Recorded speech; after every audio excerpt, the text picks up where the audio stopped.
Hello everyone, welcome back to my channel. So இன்றைக்கி நம்ம என்ன பண்ணலாம்னா, ரிலையன்ஸ் இண்டஸ்ட்ரீஸ் அந்த கம்பெனி வந்து எப்படி உருவாச்சு, எப்படி வந்து ஐபிஓ வந்துச்சு, இப்போ வந்து பார்த்திங்கன்னா அது எப்படி வளர்ந்துருக்கு. ஸோ இந்த எல்லா இன்ஃபர்மேஷனையும் இன்றைக்கி நம்ம பார்க்கலாம். அந்த கம்பெனி வந்து எந்த அளவுக்கு க்ரோ ஆகி எவ்வளோ வெர்டிகல்ஸ் வந்து மாறியிருக்காங்க. ஸோ அவங்க வந்து மோர் தென் 6 செக்மெண்ட்ஸில் வந்து இருக்காங்க. ஸோ அது எல்லாமே வந்து நம்ம இன்றைக்கி ஒன் பை ஒன்னாக வந்து பார்க்கலாம். ஸோ வாங்க வீடியோக்குள்ளே போகலாம். ஸோ வந்து பார்த்தீங்கன்னா மிஸ்டர் திருபாய் அம்பானி அவர் தான் வந்து ரிலையன்ஸ் இண்டஸ்ட்ரீஸ் அதை வந்து ஸ்டார்ட் பண்ணார். ஃபர்ஸ்ட் வந்து அவங்க வந்து வெறும் யான் மட்டும் தான் வந்து ட்ரேட் பண்ணிட்டு இருந்தாங்க. 1957 வந்து பார்த்தீங்கன்னா திருபாய் அம்பானி வந்து யான் மட்டும் தான் வந்து செல் பண்ணிட்டு இருந்தாரு. அதுக்கப்புறம் வந்து கொஞ்சம் கொஞ்சமாக வந்து பிஸ்னஸ் வந்து அவங்க எக்ஸ்பேண்ட் பண்ண ஆரம்பிச்சாங்க. ஸோ இப்போ யான் செல் பண்ணிட்டு இருந்தது மட்டும் இல்லாமல் யான் ப்ரொடியூஸ் பண்ணணும். ஸோ அப்போனா என்ன பண்ணணும், அதுக்கு உண்டான மிஷினரிஸ் அதெல்லாமே பண்ணணும். ஸோ அவங்க என்ன பண்ணாங்க, கொஞ்சம் கொஞ்சமாக வந்து டெவலப் பண்ண ஆரம்பிச்சாங்க. ஸோ வந்து 1977 வந்து பார்த்தீங்கன்னா அவங்க வந்து ஐபிஓ வந்து லிஸ்ட் பண்ணாங்க இந்தியன் ஸ்டாக் எக்ஸ்சேஞ்சில். ஸோ அப்போ வந்து பார்த்தீங்கன்னா ஆல்மோஸ்ட் 7 டைம்ஸ் வந்து அவங்க வந்து ஓவர் சப்ஸ்கிரைப் ஆச்சு அவங்களோட ஐபிஓக்கு. ஸோ யான் ட்ரேட் பண்ணிட்டு இருந்தனால இப்போ அது வந்து நமக்கு யான் வந்து தயாரிக்கணும்னா நம்ம வந்து அதுக்கு வந்து ஒரு பிளான்ட் வேணும். ஸோ அவங்க என்ன பண்ணாங்க, 82 அந்த டைம் பீரியடில் அவங்க வந்து யான் வந்து பிளான்ட்டே வந்து போட ஆரம்பிச்சாங்க. பாலியஸ்டர் அந்த இது வச்சும் பெட்ரோகெமிக்கல் ப்ராடக்ட்ஸ்லேருந்து யான் தயாரிக்கிறதுக்கு உண்டான ஒரு பிளான்ட் வந்து கிரியேட் பண்ணாங்க 82-82ல். ஸோ 1991 வந்து பார்த்தீங்கன்னா பாலியஸ்டர் கிரியேட் பண்ணுறதுக்கு அசீரான்னு சொல்லிட்டு ஒரு பிளான்ட் கிரியேட் பண்ணாங்க. அந்த பிளான்ட்லேருந்து தான் வந்து பார்த்தீங்கன்னா இப்போ வந்து உலகத்திலே அதிகமாக வந்து பாலியஸ்டர் வந்து ப்ரொடியூஸ் பண்ணுற அளவுக்கு கெப்பாசிட்டி வந்து அந்த பிளான்ட்ல இருக்குது. ஸோ 2000 வந்து பார்த்தீங்கன்னா ஜாம்நகர் அதுதான் வந்து இப்போ ரிஃபைனரி பார்த்தீங்கன்னா நம்பர் 1 இந்தியாவில். அங்கேருந்து வந்து அதிகமாக வந்து பெட்ரோகெமிக்கல் ப்ராடக்ட்ஸ்லேருந்து வந்து ரிஃபைன் பண்ணி நம்ம இந்தியாவுக்கு வந்து கொஞ்சமாக கொடுக்குறாங்க, நிறையா வந்து வெளிநாட்டுக்கு தான் வந்து எக்ஸ்போர்ட் பண்ணுறாங்க.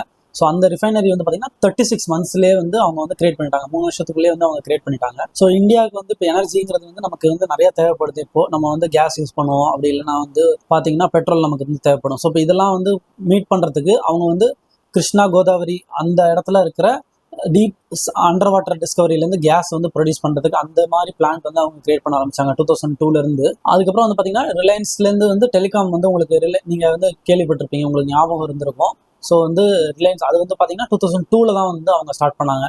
ஸோ இது வந்து அப்படியே கொஞ்சம் கொஞ்சமாக வந்து கிராஜுவலாக வந்து அவங்க ஒரு செக்டார்ல இருந்து வந்து இன்னொரு செக்டாருக்கு கொஞ்சம் கொஞ்சமாக வந்து எக்ஸ்பேண்ட் பண்ண வந்து ஸ்டார்ட் பண்ணாங்க. ஸோ 2004 வந்து பார்த்தீங்கன்னா ரிலையன்ஸ் கம்பெனி வந்து டாப் 500 ஃபார்ச்சூன் 500 அந்த லிஸ்ட்ல வந்து மிஸ்டர் திருபாய் அம்பானி அவரோட தயவால வந்திருக்காங்க அப்படின்னு சொல்லிட்டு அவங்க வந்து சொல்றாங்க. ஸோ இது வந்து பார்த்தீங்கன்னா chief and empty.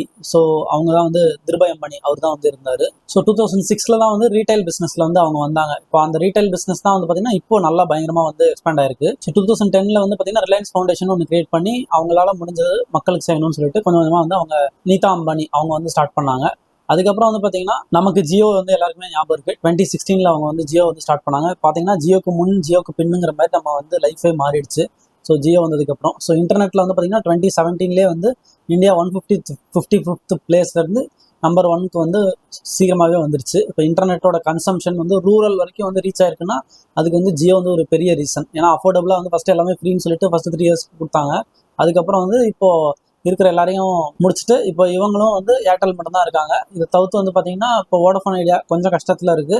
BSNL so மொத்தத்துக்கு 4 பிளேயர் தான். அதுக்கு முன்னாடி பார்த்தீங்கன்னா வந்து நமக்கு ஏர்செல் இருந்துச்சு, டொக்கோமோ இருந்துச்சு, இப்போ எல்லாருமே வந்து போயிட்டாங்க. ஸோ ஜியோ வந்து ஃப்ரீயாக கொடுத்ததுனால தான் வந்து இவ்வளோ ரேப்பிடாக வந்து பார்த்தீங்கன்னா ஒரு 5 வருஷத்துக்குள்ளேயே வந்து இன்டர்நெட் பெனட்ரேஷனுங்கிறது வந்து ரூரல் இந்தியா வரைக்கும் வந்து மூவ் ஆயிருக்கு. ஸோ அது வந்து ரொம்ப ஒரு இம்பார்ட்டன்ட் ரீசன் இந்த ரிலையன்ஸ் இண்டஸ்ட்ரீஸ் அவங்களோடது. ஸோ 2020 தான் வந்து என்ன பண்ண ஆரம்பிச்சாங்க, இவங்க பார்ட்னர்ஷிப் பண்ண ஆரம்பிச்சாங்க வேர்ல்டு கம்பெனிஸ் கூட. ஸோ அதில் வந்து பார்த்தீங்கன்னா ஃபர்ஸ்ட் வந்து என்ன பண்ணாங்க, மெட்டான்னு சொல்லிட்டு இப்போ ஃபேஸ்புக்கோடது அவங்களோட பார்ட்னர்ஷிப் பண்ணாங்க. அதுக்கப்புறம் கூகுளோட பார்ட்னர்ஷிப் பண்ணியிருக்காங்க, மைக்ரோசாஃப்ட் கூட பண்ணியிருக்காங்க. அதுக்கப்புறம் வந்து பார்த்தீங்கன்னா இன்டெல் கூட பார்ட்னர்ஷிப் பண்ணியிருக்காங்க, குவால்காம் கூட பண்ணியிருக்காங்க. ஸோ இது எல்லாமே வந்து பார்த்தீங்கன்னா அவங்க பண்ணுற ஜியோ அந்த டேட்டா கொடுக்குறதுல மூலமாக நம்ம கன்சியூம் பண்ணுறோம். இது மாதிரி அவங்களுக்கு இருக்கிற ஒரு கம்பெனிஸில் இருக்கிற டேட்டாஸை ப்ராசஸ் பண்ணி அவங்க இன்னும் வந்து எக்ஸ்பேண்ட் பண்ணுறதுக்கு. ஏன்னா இப்போ எல்லாமே வந்து முன்னாடி இப்போ பார்த்தீங்கன்னா எனர்ஜிங்கிறது வந்து பார்த்தீங்கன்னா எதர் பெட்ரோகெமிக்கல் ப்ராடக்ட்ஸாக இருக்கும், அதுதான் வந்து எல்லாம் செக்யூரிட்டின்னு சொல்லிட்டு இருந்துச்சு. இப்போ வந்து பார்த்தீங்கன்னா எல்லாமே டேட்டாங்கிறதா வந்து செக்யூரிட்டியாக மாறிடுச்சு. ஸோ இந்த சமயத்தில் டேட்டா தான் இம்பார்ட்டன்ட்ங்கிறப்போ அதுக்கு உண்டான கம்பெனிஸ் கூட எல்லாமே வந்து அவங்க பார்ட்னர்ஷிப் பண்ணி அவங்களோட கம்பெனிஸ் வந்து நல்லா இன்னும் சேர்ந்து க்ரோ பண்ணிட்டு இருக்காங்க. ஸோ இப்போ ரீசெண்டாக வந்து பார்த்தீங்கன்னா இன்டர்நேஷனல் ஒலிம்பிக் கமிட்டி அவங்க கூட வந்து நீதா அம்பானி அவங்க என்ன பண்ணிருக்காங்க, ஃபவுண்டேஷனாக சேர்ந்து இந்தியாவுக்குள்ள வந்து ஒலிம்பிக் ரிலேட்டடாக வந்து நல்லா ஸ்ப்ரெட் பண்ணணும்னு சொல்லிட்டு வந்து பண்ணிட்டு இருக்காங்க. ஐஎஸ்எல் இந்தியன் சாக்கர் லீக்னு சொல்லிட்டு ஃபுட்பால் இந்தியாவில் வந்து பார்த்தீங்கன்னா அவங்க தான் வந்து எடுத்து பண்ணிட்டு இருக்காங்க. ஸோ இது மாதிரி நிறையா பண்ணிட்டு இருக்காங்க. ஐபிஎல் வந்து பார்த்தீங்கன்னா உங்களுக்கு தெரியும், எல்லாருக்கும் தெரியும், மும்பை இந்தியன்ஸ் அவங்களோட தான்.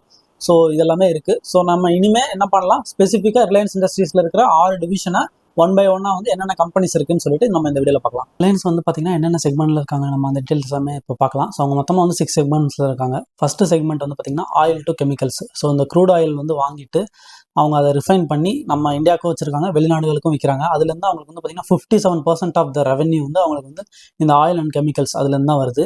மெயினாக வந்து பார்த்தீங்கன்னா அவங்களுக்கு வந்து 2 பிளான்ட் இருக்குது இந்தியாவில். ஒன்று வந்து பார்த்தீங்கன்னா ஜாம்நகர்னு சொல்லிட்டு அங்கே தான் வந்து இருக்கிறதுலே உலகத்திலே பெரிய பிளான்ட். அதுதான் அதிகமாக வந்து அங்கே தான் வந்து அவங்களால க்ரூட் ஆயிலேருந்து வந்து பெட்ரோகெமிக்கல் ப்ராடக்ட்ஸ் வந்து அவங்களால தயாரிக்க முடியும். அவங்க வெறும் வந்து க்ரூட் ஆயிலேருந்து நம்ம பெட்ரோல் டீசல் மட்டும் அவங்க பண்ணல, மற்ற பெட்ரோகெமிக்கல் ப்ராடக்ட்ஸும் அவங்களுக்கு கிடைக்கும். அதை வச்சு தான் அந்த யான் அதெல்லாமே வந்து பண்ணிட்டு இருந்தாங்க நான் ஆல்ரெடி சொன்ன மாதிரி. ஸோ ஒரு நாளைக்கு வந்து பார்த்தீங்கன்னா 1.4 மில்லியன் பேரல்ஸ் வந்து அவங்களால வந்து ரிஃபைனரி பண்ணி ப்ராசஸ் பண்ணி ரெடி பண்ண முடியும். அந்த அளவுக்கு வந்து அவங்களோட கெப்பாசிட்டி வேர்ல்ட்லேயே வந்து பெஸ்ட்டுன்னு சொல்கிற அளவுக்கு அவங்க கிட்ட வந்து. அதுக்கடுத்து வந்து பார்த்தீங்கன்னா ரீட்டைல் செக்மெண்ட்டில் இருக்காங்க. ஸோ இந்த ரீட்டைல் செக்மெண்ட்டில் வந்து பார்த்தீங்கன்னா அவங்களும் வந்து நல்ல பெருசாக இப்போ வந்து நல்லா க்ரோ ஆகிட்டு இருக்கு அவங்களுக்கு. இப்போ அவங்களோட ஆயில் அண்ட் கெமிக்கல்ஸ்லேருந்து வர்ற ரெவன்யூ கம்பேர் பண்ணுறப்போ இந்த ரீட்டைல்லேருந்து அவங்களுக்கு கிடைக்கிற லாபங்கிறது வந்து ரொம்ப நல்லா இருக்குது. அவங்களுக்கு 20% 23% ஆஃப் த ரெவன்யூ வந்து அவங்களுக்கு ரீட்டைல் தான் கிடைக்குது. இதில் தான் வந்து பார்த்தீங்கன்னா ரீட்டைல் ஃப்ரெஷ் அவங்களுக்கு சொல்லிட்டு இருக்கும். அதுக்கடுத்து வந்து பார்த்தீங்கன்னா அவங்க வந்து டிஜிட்டல் எல்லாமே வந்து ப்ராடக்ட்ஸ், மற்ற கம்பெனி ப்ராடக்ட்ஸ் எல்லாமே விற்கிறாங்க. அவங்களோட ப்ராடக்ட்ஸும் வந்து கொஞ்சம் கொஞ்சமாக வந்து கொண்டு வந்துட்டு இருக்காங்க. ஸோ அதுக்கடுத்து வந்து பார்த்தீங்கன்னா அவங்க நிறையா வந்து வெளிநாட்டு கம்பெனிலேருந்து வந்து ஃபேஷன் ரிலேட்டடாக வந்து நிறையா கொலாப் பண்ணுறாங்க. ஏஜியோன்னு சொல்லிட்டு ஒரு டிஜிட்டல் ஆப் நீங்கள் பார்த்துருப்பீங்க. இதை தவிர்த்து வந்து பார்த்தீங்கன்னா நிறையா இருக்குது அவங்க கிட்ட. ஜியோ மார்ட்னு சொல்லிட்டு ஒன்று வச்சுருக்காங்க. ஸோ நம்ம க்ரோசரிஸ் வாங்குறதுக்கு அந்த மாதிரி பொருட்கள் எல்லாமே வச்சுக்கிறதுக்கு. ஸோ நெட்மெட்ஸ்ன்னு சொல்லிட்டு ஒரு மெடிக்கல் அந்த ஆப் வந்து நீங்கள் கேள்விப்பட்டிருப்பீங்க, நிறைய விளம்பரம் பார்த்துருப்பீங்க. அந்த ஆப் வந்து பார்த்தீங்கன்னாலும் அதுவும் ஜியோவோட தான். ஸோ இந்த ரீட்டைல்லே வந்து பார்த்தீங்கன்னா வந்து ஃப்ரெஷ் இருக்குது, அவங்களுக்கு வந்து ரிலையன்ஸ் டிஜிட்டல் இருக்குது, அதுக்கடுத்து வந்து பார்த்தீங்கன்னா நெட்மெட்ஸ் இருக்குது, அதுக்கடுத்து வந்து பார்த்தீங்கன்னா அவங்களுக்கு வந்து ரிலையன்ஸ் ஸ்மார்ட்னு சொல்லிட்டு வச்சுருக்காங்க, ஹேம்லேஸ், ஜியோ அவுட்லெட்ஸ்னு சொல்லிட்டு இது எல்லாமே வந்து பார்த்தீங்கன்னா ரீட்டைல் செக்மெண்ட்டில் வந்து அவங்க வச்சுருக்காங்க. இது வந்து அவங்களுக்கு நல்லா க்ரோ ஆகிட்டு இருக்கு. இப்போ வந்து டிஜிட்டலில் வந்து பார்த்தோம்னா அர்பன் லேடர்னு சொல்லிட்டு ஒரு நீங்கள் ஆப் கேள்விப்பட்டிருப்பீங்க. அந்த ஆப் கூட வந்து பார்த்தீங்கன்னா ஜியோ தான் அதிகமான ஸ்டேக் வச்சிருக்காங்க. அதுக்கடுத்து வந்து பார்த்தீங்கன்னா 7-Eleven, மில்க் பாஸ்கெட் இந்த இதெல்லாமே வந்து இந்தியனோட ரைட்ஸ் எல்லாமே வந்து இவங்க தான் வாங்கி வச்சிருக்காங்க. ஸோ இதில் வந்து பார்த்தீங்கன்னா ஜஸ்ட் டயல்னு சொல்லிட்டு நீங்கள் ஒரு ஆப் பார்த்துருப்பீங்க. அந்த ஆப் உங்ககிட்ட தான் இருக்குது. டன்சோட அதிகமான ஸ்டேக்கும் வந்து பார்த்தீங்கன்னா ஜியோ கிட்ட தான் இருக்குது. இதுக்கடுத்து வந்து பார்த்தீங்கன்னா க்ளோவியா, மனிஷன் மல்ஹோத்ரான்னு சொல்லிட்டு இதெல்லாம் டிசைனர் அவங்க. அந்த இதோட எக்ஸ்க்ளூசிவ் ரைட்ஸ் வந்து ஜியோ தான் வச்சிருக்காங்க, ரிலையன்ஸ் தான் வச்சிருக்காங்க. ஸோ இது வந்து பார்த்தீங்கன்னா ஒரு பெரிய இவங்களுக்கு வந்து இதுலேருந்து அவங்களுக்கு கிடச்சிட்டு இருக்கு. ஸோ டிஜிட்டல் சர்வீஸ் பிஸ்னஸ்ன்னு சொல்லிட்டு இதெல்லாம் வந்து பார்த்தீங்கன்னா ஜியோ வந்து ஜியோ வரும் அவங்களுக்கு. ஸோ இந்த ஜியோ வந்து பார்த்தீங்கன்னா ஆல்மோஸ்ட் வந்து பார்த்தீங்கன்னா இவங்க 2015 2016 அந்த டயத்தில் தான் வந்து ஜியோ வந்து லான்ச் பண்ணாங்க. அதுலேருந்து வந்து பார்த்தீங்கன்னா இவங்க வந்து ஆல்மோஸ்ட் வந்து ஏர்டெல்லுக்கும் இவங்களுக்கு வந்து இப்போ கம்பீட் பண்ணணுங்கிற அளவுக்கு ஜியோ வந்து கொண்டு வந்துட்டாங்க டெலிகாம் செக்டரில்.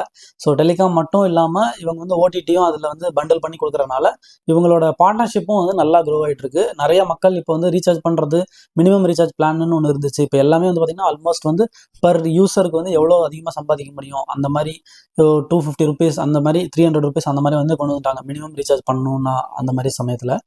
ஸோ இவங்களுக்கு வந்து பார்த்தீங்கன்னா இது வந்து நல்ல ஒரு க்ரோத் வந்து இதில் அவங்களுக்கு இருக்குது. வெறும் வந்து ஏன்னா ரீசார்ஜ்னா மொபைல் ரீசார்ஜ் மட்டும் கிடையாது. ஏன்னா எல்லாமே இப்போ இன்டர்நெட் நம்ம வந்து யூஸ் பண்ணி இன்டர்நெட் இல்லாமல் நம்மளால இருக்க முடியாது.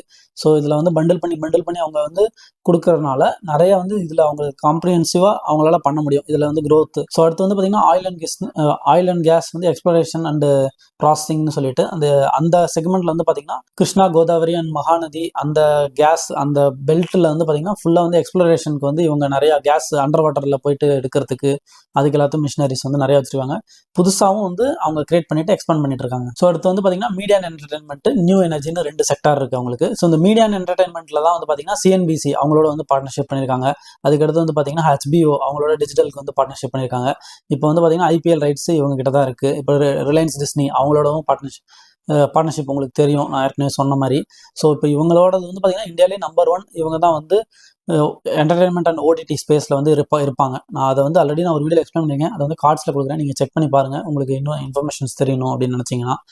ஸோ இதில் வந்து பார்த்தீங்கன்னா ஹிஸ்ட்ரி டிவி 18ன்னு சொல்லிட்டு ஒரு சேனல், நான் அது எனக்கு நல்லா ஞாபகம் இருக்குது, சின்ன வயசில் நான் பார்த்துருக்கேன். ஸோ அந்த சேனலும் நல்லா இன்ட்ரெஸ்டிங்காக இருக்கும். நிறையா வந்து பார்த்தீங்கன்னா இவங்களோட பார்ட்னர்ஷிப் வந்து எல்லாமே வந்து சூப்பராக வந்து இவங்களுக்கு அமைஞ்சிக்கிட்டு இருக்கு இந்த மாதிரி என்டர்டைன்மெண்ட் ஸ்பேஸில், இல்லை டிஜிட்டல் ஸ்பேஸ்னு எடுத்துக்கிட்டாலே.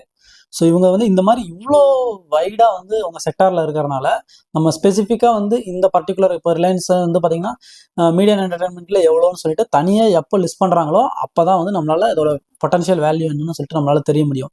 இவங்க வந்து கண்ட்ரோல் வந்து இப்போது முகேஷ் அம்பானி அவங்க பிரதர் இருந்தாங்க. ஸோ அவங்க தனியாக பிரிஞ்சுட்டு அவங்க பிரதர் வந்து ரியல் எஸ்டேட்லாம் போயிட்டு அவங்க அதில் எக்கச்சக்கமாக பண்ணி அவங்க லாஸ் ஆகி அவங்க இப்போ இருக்கிற இடமே தெரியல, நிறையா வந்து நஷ்டமாயிடுச்சு, அவங்களுக்கு வந்து பேங்க்ரப்சியே வந்து அனௌன்ஸ் பண்ணுற மாதிரி ஆயிட்டாரு.